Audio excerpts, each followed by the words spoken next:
मोहन बाबू की पत्नी को स्वर्गवास हुए 10 साल हो चुके थे और उनकी उम्र भी अभी 55 साल की थी।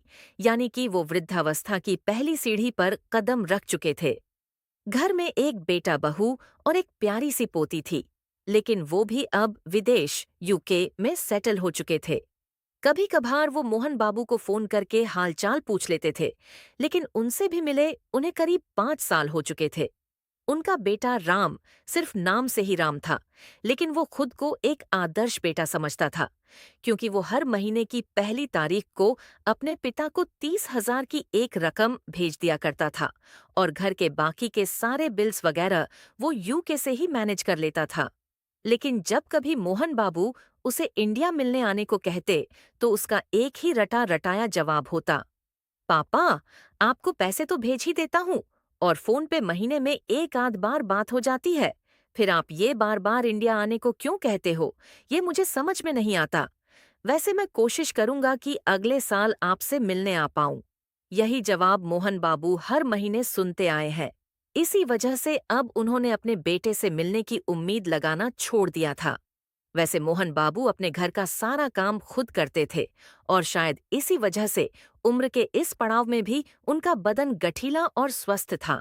लेकिन वक्त हर स्वस्थ शरीर को एक न एक दिन बूढ़ा कर देती है और शायद यही बुढ़ापा अब मोहन बाबू भी महसूस करने लगे थे। और इसीलिए उन्होंने अपने पड़ोसी मित्र मिश्रा जी से उनके घर के लिए एक काम वाली बाई खोजने को कहा। मिश्रा जी उनके बहुत पुराने मित्र हैं और हर तीज त्योहार में मोहन बाबू उनके घर आया जाया करते थे। एक तरह से वो उनके परिवार में कहीं न कहीं अपने परिवार को महसूस किया करते थे। मिश्रा जी भी उन्हें अपने बड़े भाई के जैसा ही सम्मान देते थे और इसी वजह से उन्होंने आनन फानन में एक काम वाली को उनके घर भेज दिया। और साथ ही साथ उन्होंने मोहन बाबू को भी ये समझा दिया कि काम वाली को रखने से पहले अच्छे से जांच पड़ताल के बाद ही रखिएगा। अगले दिन ही एक लड़की मोहन बाबू के घर पधारी।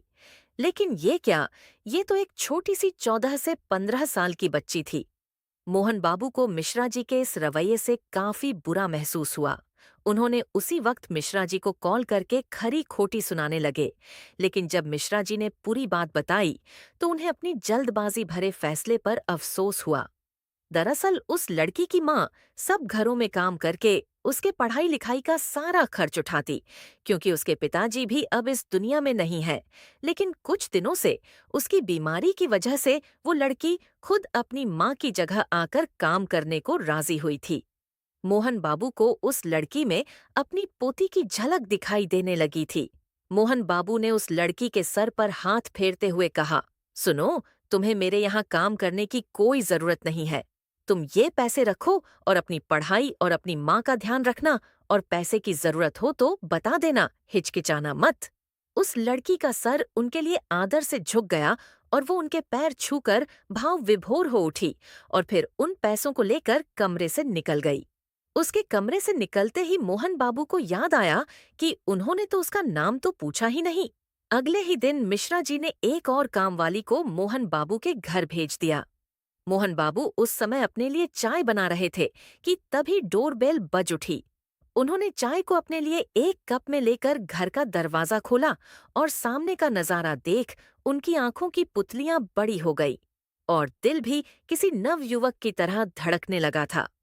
उसके बाद मोहन बाबू ने वैजंती को अपने सेना के दिनों के कई किस्से सुनाए। इस दौरान उन दोनों को पता ही नहीं चला कि सूरज के ढलने का समय आ गया था। बहुत दिनों बाद मोहन बाबू को किसी अपने के होने का एहसास हुआ था। तभी बातों बातों में मोहन बाबू ने वैजंती के पारिवारिक हालत के बारे में पूछ लिया। मोहन बाबू के इस प्रश्न को सुनकर वैजंती का चेहरा कुछ उत्तर सा गया था। उसने दीवाल घड़ी की तरफ देखा और फिर उस प्रश्न को टालते हुए बोली, साहब, आज काफी देर हो गई है, मैं चलती है। मैं आज आपके लिए आज खाना बना नहीं पाएगी, सॉरी।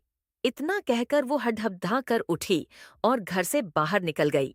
मोहन बाबू को उसका ये व्यवहार बद्धा अजीब लगा और उन्होंने ठान लिया कि वो वैजंती से इस बारे में बात करके रहेंगे। मोहन बाबू बेटे में इतने खो गए कि उस पूरे दिन उन्हें वैजंती का ख्याल नहीं आया। इसके बाद अगले कुछ दिनों तक वैजंती काम पे नहीं आई। मोहन बाबू को लगा कि अब वो काम फिर नहीं आएगी।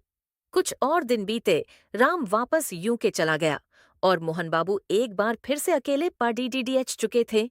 लेकिन उस घटना के बाद से उन्होंने ठान लिया था कि वो कोई काम वाली बाई नहीं रखेंगे और उन्होंने अपने दोस्त से कहा कि वो किसी लड्डचके को देखे जो घर का काम वाम कर दे।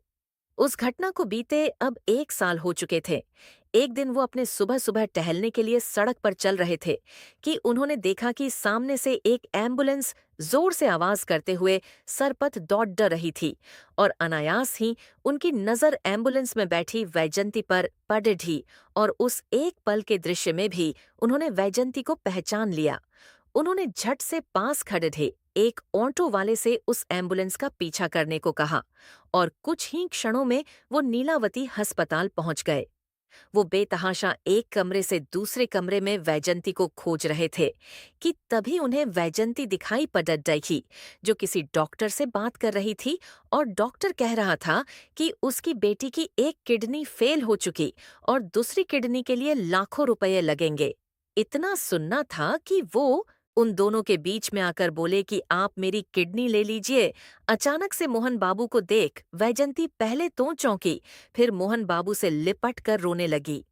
मोहन बाबू ने उसे हिम्मत से काम लेने को कहा और फिर वो अपने बाकी के टेस्ट के लिए डॉक्टर के साथ चल दिए। उन्हें जाते देख वैजंती मन ही मन सोच रही थी कि जिसे वो ठरकी बुढ़ा समझ रही थी, उसने ही उसकी बेटी को आज नया जीवन देने के लिए अपनी एक किडनी दे रहे हैं।